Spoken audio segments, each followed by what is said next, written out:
The average person in the USA owns 19 pairs of shoes. Let's think about that for a minute. That means you could go nearly 3 weeks without wearing the same pair of shoes twice unless you're going undercover for the FBI. We doubt you need that many costume changes in a 3-week cycle.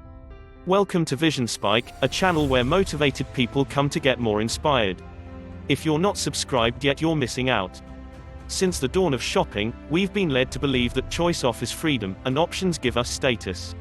But the reality is, more often than not, we are slaves to the things we own. We need to buy expensive insurance to ensure we can replace our things, build high walls to keep it safe, and better cupboards and storage units to store it all in. And as soon as we've done all of that, it's time for an upgrade. So what's driving our more stuff mania?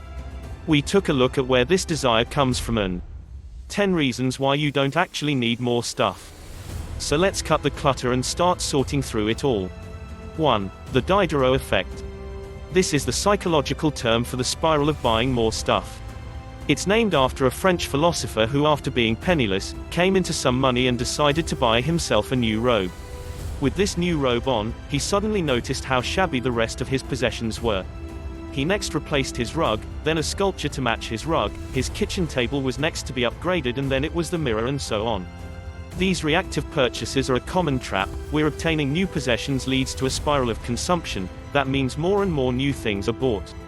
Further purchases are often things we never needed, to make us feel fulfilled before we made the initial purchase. It's good to realize that the need to get new stuff is often just because we are spurred on by a previous upgrade. Understanding this is half the battle won. 2. You already have what you need. Believe it or not, we need very little to survive. Sure, it's great to have a drawer dedicated to socks, and the collection of fragrances, but the reality is, a toothbrush, bar of soap, and some clean clothes can see you through a lot.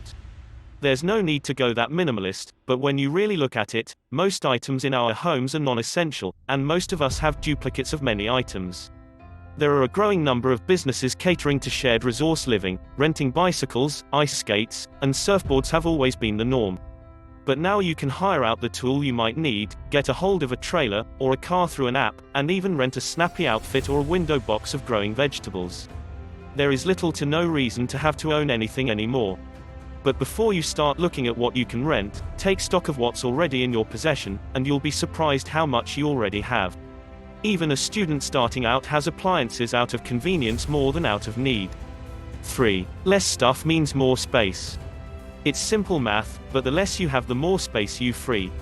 That's a space in your kitchen to cook up a storm, more room on your dining room table to host friends, a place in your garage to invent something new. It's wonderful the things you can do with space. But the best space advises you, is space in your mind. You don't need to remember to change additional water filters, change the extra batteries, or when the next service is on each device. You won't be wondering whether the warranty has run out, or how to make space to store your device indoors for winter.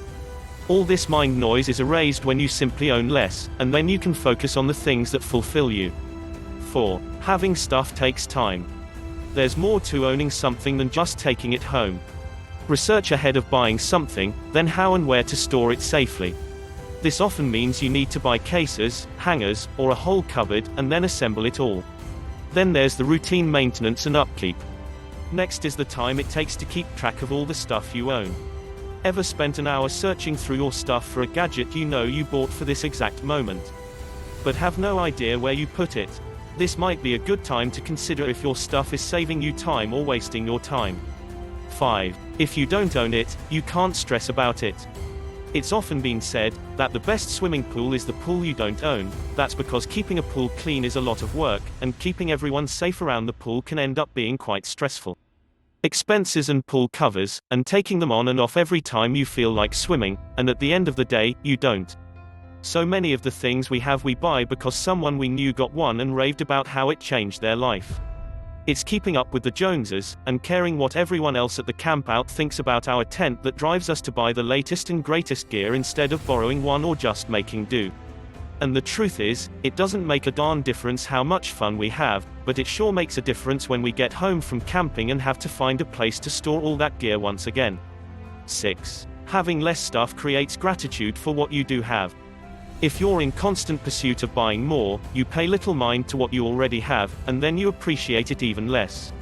Your trail running shoes will always seem subpar if you're drooling over a new pair.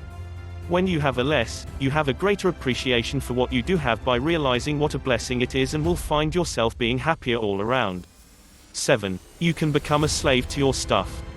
The cost of owning something doesn't end when you purchase it. There are the maintenance and upkeep costs we already mentioned. Then there are upgrades and accessories plus insurance. Before you know, just keeping your stuff is draining you of more monthly income than you're spending on your social life. It's easy to end up being owned by your stuff. They become your biggest task maker. Is this you? Sure, it might be great to own a ride-on mower, but this means refueling, maintaining, and the actual time to cut the lawn and pack it up each time. Perhaps, it would work out to be cheaper and definitely less hassle to get a twice-monthly lawn service. You could even hire a kid in the neighborhood. 8. Once the clutter is gone, it keeps you from going backwards. When you see every pair of shoes you own laid out nicely instead of piled up in chaos in your cupboard, you'll find you have the shoes you need when you need them. You'll be more aware of what you own, and less likely to want to go back to the clutter again. So when you find yourself browsing new shoes, you'll probably think twice before buying them because you'll know that you have something quite similar already.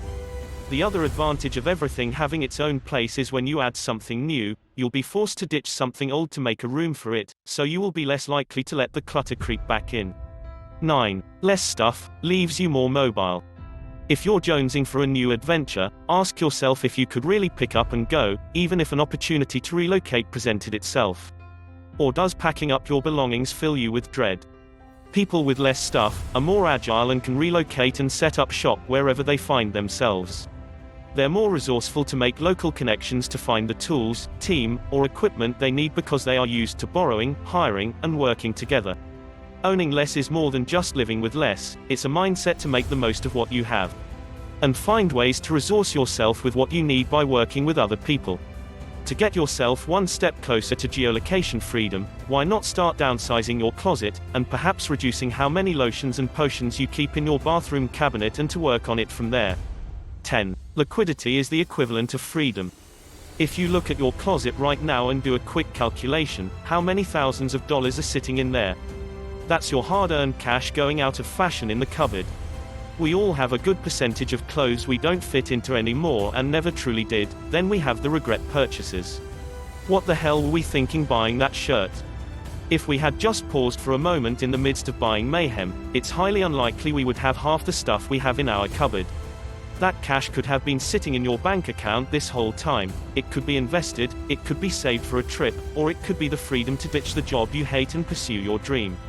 Money buys you security, and most importantly, opportunity. And opportunity is true freedom. Without money, our choices are limited. So next time you consider buying more stuff, think if it's actually worth more than a security and freedom you could have otherwise. Which brings us to our question of the day. What is your stuff weakness, the kind of stuff you know you don't need but you can't stop buying? What has this stuff cost you? Let us know in the comments. And for sticking with us until the end, here's your bonus. Since the year 2000, fashion production has doubled globally. Compared to 2000, we only keep our clothes half as long. Meaning there's a ton of clothing being dumped every year. The average American throws away about 81 pounds of clothing every year. One of the most shocking stats few of us know is that washing clothes release tons of microfibers into the oceans every year. The equivalent of 50 billion plastic bottles worth of microfibers enter the oceans from washing machines annually. And this includes washing in the manufacturing process. So if you needed more motivation to buy quality over quantity and live with less, here it is. Change starts with us, so be the change that you want to see in this world. Thank you for spending some time with us. Make sure to like and subscribe our channel so you never miss another video. You can talk to us on all social media or ask a question on our website. Have a nice day.